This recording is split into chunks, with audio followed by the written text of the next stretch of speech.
ಹುಟ್ಟಿದರೆ ಕನ್ನಡ ನಾಡಲು ಹುಟ್ಟಬೇಕು, ಮೆಚ್ಚಿದರೆ ಕನ್ನಡ ಮಣ್ಣ ಮೆಟ್ಟಬೇಕು. ನಮಸ್ಕಾರ, ಎಲ್ಲರಿಗೂ ಸ್ವಾಗತ. ಹೊಸ ದೆವ್ವದ ಕಥೆಯೊಂದಿಗೆ ಎಲ್ಲರೂ ಚೆನ್ನಾಗಿದ್ದೀರಾ ಅಂತ ಅಂದ್ಕೊಂಡಿದ್ದೀನಿ.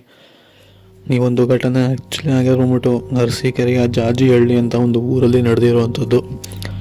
ಸೊ ಈ ಒಂದು ಘಟನೆನ ನಮಗೆ ತಿಳಿಸ್ಕೊಟ್ಟವ್ರ ಹೆಸರು ಬಂದ್ಬಿಟ್ಟು ಸಿಂಧೂರ ಅಂತ ಹೇಳಿ. ಅವ್ರ ಹೆಸರು ಮೂಲತಃ ಅದೇ ಊರಿನವರೇನೆ, ಜಾಜಿಹಳ್ಳಿ ಅವರೇನೆ. ಆ ಒಂದು ಊರಲ್ಲಿ ನಡೀತಿದ್ದಂತಹ ಘಟನೆಗಳನ್ನ ಅವ್ರು ನಮಗೆ ತಿಳಿಸ್ಕೊಟ್ಟಿದ್ದಾರೆ. ನಾನು ಕೂಡ ನಿಮಗೆ ಅದೇ ಥರ ಹೇಳ್ತಾ ಹೋಗ್ತೀನಿ. ಅದಕ್ಕಿಂತ ಮುಂಚೆ ಈ ಒಂದು ವಿಡಿಯೋಗೆ ಲೈಕ್ ಮಾಡ್ಕೊಳ್ಳಿ, ಆದಷ್ಟು ವಿಡಿಯೋನ ಶೇರ್ ಮಾಡಿ, ಸಬ್ಸ್ಕ್ರೈಬ್ ಮಾಡಿಸಿ. ಹಾಗೆ ನಿಮ್ಮ ಫ್ರೆಂಡ್ಸ್ಗೂ ಶೇರ್ ಮಾಡಿ, ಅವ್ರಿಗೂ ಕೂಡ ಸಬ್ಸ್ಕ್ರೈಬ್ ಮಾಡಿಸಿ. ನೀವು ಕೂಡ ಇನ್ನೂ ಸಬ್ಸ್ಕ್ರೈಬ್ ಆಗಿಲ್ಲ ಅಂತ ಆದಷ್ಟು ಬೇಗ ಸಬ್ಸ್ಕ್ರೈಬ್ ಮಾಡ್ಕೊಳ್ಳಿ. ಸೊ ಕತೆ ಕಡೆ ಬರೋದಾಯಿತು ಅಂತಂದರೆ, ಸಿಂಧೂರ ಅವ್ರು ಹೇಳಿರೋ ಪ್ರಕಾರ ಅರಸೀಕೆರೆಯ ಜಾಜಿಹಳ್ಳಿ ಏನಿದೆಯಲ್ಲ, ಅದು ಒಂಥರ ಸಿಂಗಲ್ ಊರು, ಅಂದರೆ ಒಂದೇ ಊರು ಅಂತಲೇ ಹೇಳ್ಬೋದು. ಸುತ್ತಮುತ್ತ 3-4 ಕಿಲೋಮೀಟ್ರು ಯಾವ ಒಂದು ಊರು ಕೂಡ ಸಿಗೋದಿಲ್ಲ. ಸೊ ಇವರು ಅದೇ ಊರಿನವರಾಗಿದ್ದಂತಹ ಕಾರಣ ಆ ಒಂದು ಊರಲ್ಲಿಗೆ ಆಟೋಗಳು ಬರಬೇಕಂದ್ರೂ ಕೂಡ ತುಂಬಾ ಜಾಸ್ತಿ ದುಡ್ಡನ್ನ ಕೇಳ್ತಾರೆ. ಬಿಕಾಸ್ ಆ ಕಡೆಯಿಂದ ಯಾರು ಕೂಡ ಸಿಗೋದಿಲ್ಲ. ಹಾಗೆ ಸುತ್ತಮುತ್ತ ಯಾವುದೂ ಕೂಡ ಊರು ಇರೋದಿಲ್ಲ.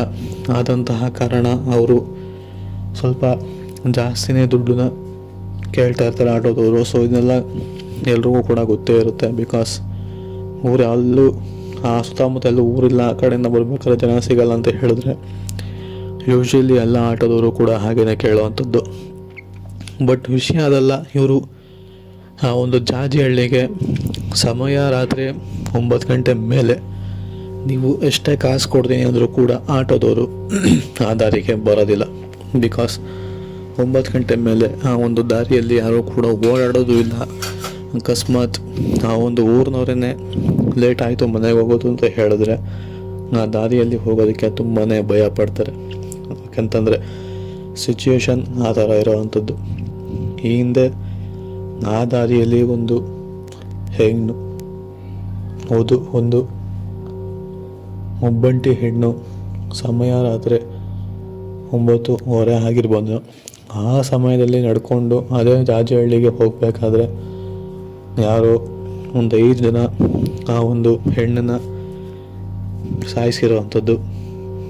ಏನು ದ್ವೇಷ ಇತ್ತೋ ಗೊತ್ತಿಲ್ಲ. ಇನ್ನೂ ಮದುವೆ ಕೂಡ ಆಗಿರೋದಿಲ್ಲ ಹೆಣ್ಣಿಗೆ. ಅದಕ್ಕೆ ಮುಂಚೆನೇ ಅವಳನ್ನ ಬಳಸ್ಕೊಂಡು ಸಾಯಿಸಿರೋವಂಥದ್ದು. ಸಾಯಿಸಾದ್ಮೇಲೆ ಆ ಒಂದು 3-4 ಜನ ಏನಿದಾರಲ್ಲ, ಅವರು ಒಬ್ಬೊಬ್ಬರಾಗೇನೆ ಇದ್ದಕ್ಕಿದ್ದಂಗೆ ವಿಚಿತ್ರವಾಗಿ ಆಡೋದಕ್ಕೆ ಶುರು ಮಾಡ್ತಾರೆ. ಹಾಗೆ ಅದರಲ್ಲಿ ಒಬ್ಬನಿಗೆ ಮಾತ್ರ ಆಕ್ಸಿಡೆಂಟ್ ಆಗಿ ಅವನ ಒಂದು ಕಾಲು ಹೋಗೇ ಬಿಟ್ಟಿರುತ್ತೆ. ಮಿಕ್ಕ 3 ಜನಕ್ಕೆ ಆವಾಗ ಹುಷಾರು ತಪ್ಪಿರೋ ಥರ ಆಗುತ್ತೆ. ಹೀಗೆ ಸಮಯ ಕಳೀತಾ ಅದರಲ್ಲಿ ಒಬ್ಬ, ಆ 3 ಜನದಲ್ಲಿ ಒಬ್ಬ ಸತ್ತೋಗ್ತಾನೆ. ಇದಕ್ಕೆ ನನಗೆ ಆರೋಗ್ಯ ಸಮಸ್ಯೆಯಿಂದ ಉಳಿದಿರೋಂತಹ ಇಬ್ಬರು ಕೂಡ ಆವಾಗ ಅದೇ ಥರನೇ ಆಗ್ತಿರುತ್ತೆ. ಇದಕ್ಕೆಲ್ಲ ಏನು ಕಾರಣ ಅಂತ ಹೇಳಿದಾಗ, ಆ್ಯಕ್ಚುಲಿ ಅವ್ರು ಬಳಸ್ಕೊಂಡು ಸಾಯಿಸಿರ್ತಾರಲ್ಲ ಆ ಒಂದು ಹೆಣ್ಣು, ಆ ಹೆಣ್ಣಿಗೆ ಇನ್ನೂ ಮದುವೆ ಆಗಿರೋದಿಲ್ಲ. ಸೊ ಅವರ ಆತ್ಮ ಇದೆಯಲ್ಲ ಆ ದಾರಿಯಲ್ಲಿ, ಅಂದರೆ ಅದೇ ಸಮಯ ರಾತ್ರಿ 9:30, 9:45, 9 ಗಂಟೆ ಮೇಲೆ ಯಾರೇ ಆ ಒಂದು ದಾರಿಯಲ್ಲಿ ಓಡಾಡಿದ್ರು ಕೂಡ ಅವ್ರ ಕಣ್ಣಿಗೆ ಕಾಣಿಸ್ಕೊಳ್ಳುವಂಥದ್ದು. ಕಣ್ಣುಗಳೆಲ್ಲ ಕೆಂಪಾಗಿ ಅವರ ಬಟ್ಟೆ ಎಲ್ಲ ಹರಿದು ಚಿಂದಿ ಆಗಿರೋ ಥರ, ಅಲ್ಲಲ್ಲಿ ಹರಿದೋಗಿರೋ ಥರ. ಇನ್ನು ಕೆಲವ್ರಿಗಂತೂ ವಿಚಿತ್ರವಾದಂತಹ ಧ್ವನಿಯಲ್ಲಿ ಅವ್ರನ್ನೇ ಅಟ್ಟಾಡಿಸ್ಕೊಂಡು ಬರ್ತಿದೆಯೇನೋ ಆ ಥರ ಫೀಲೆಲ್ಲ ಕೊಟ್ಟಿರುವಂಥದ್ದು ತುಂಬ ಜನ ಕಾಣಿಸ್ಕೊಳ್ಳುತ್ತೆ. ಅದೇ ಥರ ಅವತ್ತು ಇವರೇ ಸಿಂಧೂರ ಅನ್ನೋರೇ ಅವರ ಕುಟುಂಬದವ್ರ ಜೊತೆಗೇ ಆಟೋ ಮಾಡಿಕೊಂಡು ಆ ಸಮಯಕ್ಕೇ ಆಟೋದವರು ಕೂಡ ನೀವೆಷ್ಟೇ ಕೊಡ್ತೀನಿ ಅಂದರೂ ಕೇಳಿ ನಾವು ಬರೋದಿಲ್ಲ ಅಂತ ಹೇಳಿ ತುಂಬಾ ಹೇಳಿರ್ತಾರೆ. ಬಟ್ ಅದು ಇವರು ಹಾಗೋ ಹೇಗೋ ಮಾಡಿ ಒಪ್ಪಿಸ್ಕೊಂಡು ಆ ಆಟೋದವನ್ನ ಕರ್ಕೊಂಡು ಬಂದಿರ್ತಾರೆ. ಸೊ ಅದಾದಮೇಲೆ ಆಟೋದನ್ನ ಕರ್ಕೊಂಡು ಹೆಂಗೋ ಮಾಡಿ ಬಂದಿರ್ತಾರೆ ಊರೊಳಗಡೆ.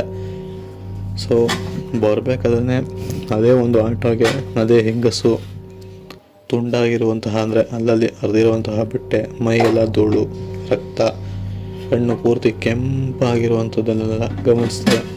ಹಾಗೆ ಆಟೋಗೆ ಬರ್ತಾ ಆಟೋಗೆ ಅಡ್ಡ ಆಗಿ ಕೊನೆಗೆ ತೊಂದರೆ ಕೊಡೋ ಥರ ಎಲ್ಲ ಮಾಡಿರೋವಂಥದ್ದು. ಸೊ ಇದನ್ನೆಲ್ಲ ಆಟೋದೊಂದು ಕೂಡ ಗಮನಿಸ್ತಾರೆ. ಹಾಗೆ ಸಿಂಧೂರ ಅವರು ಕೂಡ ಗಮನಿಸ್ತಾರೆ. ಹಾಗೆ ಅವರ ಕುಟುಂಬದ, ಅಂದರೆ ಅವ್ರ ಜೊತೆ ಇದರಲ್ಲ ಫ್ಯಾಮಿಲಿ ಮೆಂಬರ್ಸ್ ಅವರು ಕೂಡ ಗಮನಿಸ್ತಾರೆ. ಗಮನಿಸಿದಾದ್ಮೇಲೆ ಆಟೋನ ಅಲ್ಲಿಂದ ಎಷ್ಟು ದೂರ ಆಗುತ್ತೋ ಅಷ್ಟು ದೂರಕ್ಕೆ ಓಡಿಸ್ಕೊಂಡು ಮನೆಗೆ ಕೂಡ ಕರ್ಕೊಂಡು ಹೋಗ್ತಾರೆ. ಕರ್ಕೊಂಡು ಹೋಗಾದ್ಮೇಲೆ ಆಟೋದವನ್ನ ಅವ್ರ ಮೇಲೆ ಉಳ್ಕೊಳ್ಳೋಕೆ ಹೇಳ್ತಾನೆ. ಬಿಕಾಸ್ ಆ ದಾರಿ ತುಂಬಾ ಕೆಟ್ಟದು, ಹೋಗಬಾರ್ದು ಅಂತ ಹೇಳಿ. ಸೊ ಯಾರು ಅವ್ರ ಚಟ ತೀರಿಸ್ಕೊಳ್ಳೋಕ್ಕೋಸ್ಕರ ಮಾಡುವಂತಹ ಕೆಲಸದಿಂದ ಇಡೀ ಊರನ್ನೇ ತೊಂದರೆ ಅನುಭವಿಸುವಂತಹ ಒಂದು ಸನ್ನಿವೇಶ. ಸೊ ಈಗ ಅಂಥದ್ದು ಯಾವುದೂ ಕೂಡ ನಡೀತಿಲ್ಲ. ಈಗ ಎಷ್ಟೇ ಸಮಯ ಆದರೂ ಕೂಡ ಓಡಾಡ್ಬೋದು ಅಂತ ಏನು ಘಟನೆಗಳು ನಡೀತಿಲ್ಲ ಅಂತ ಹೇಳಿ ತಿಳಿಸ್ಕೊಟ್ಟಿರುವಂಥದ್ದು. ಬಟ್ ಈ ಘಟನೆ ಆಗಿ ಸುಮಾರು ಒಂದು 7-8 ವರ್ಷಗಳೇ ಕಳೆದಿದೆ ಅಂತಲೇ ಹೇಳ್ಬೋದು. ಇದು ಅವರು ನಮಗೆ ತಿಳಿಸ್ಕೊಟ್ಟಿರುವಂತಹ ಕತೆ ಇಷ್ಟ ಆಗಿದ್ರೆ ನಮ್ಮ ಚಾನಲ್ನ ಸಬ್ಸ್ಕ್ರೈಬ್ ಮಾಡ್ಕೊಳ್ಳಿ. ಹಾಗೆ ಈ ಒಂದು ವಿಡಿಯೋಗೆ ಲೈಕ್ ಮಾಡಿ, ಕಾಮೆಂಟ್ ಮಾಡಿ, ಶೇರ್ ಮಾಡಿ, ಆದಷ್ಟು ರೀಚ್ ಕೊಡಿ ನಮ್ಮ ಚಾನಲ್ಗೆ. ಇನ್ನು 3 ತಿಂಗಳಲ್ಲಿ ಚಾನಲ್ನ ಮಾನಿಟೈಸ್ ಆಗೋ ಥರ ಮಾಡಿ ಅಂತ ಕೇಳ್ಕೊತ ಈ ಒಂದು ವಿಡಿಯೋನ ಇಲ್ಲೇ ಎಂಡ್ ಮಾಡ್ತಿದ್ದೀನಿ. ಸಿಗೋಣ ಮತ್ತೊಂದು ದೆವ್ವದ ಕಥೆಯೊಂದಿಗೆ. ಅಲ್ಲಿವರೆಗೂ ನೀವು ಟೇಕ್ ಕೇರ್, ಗುಡ್ ಬೈ.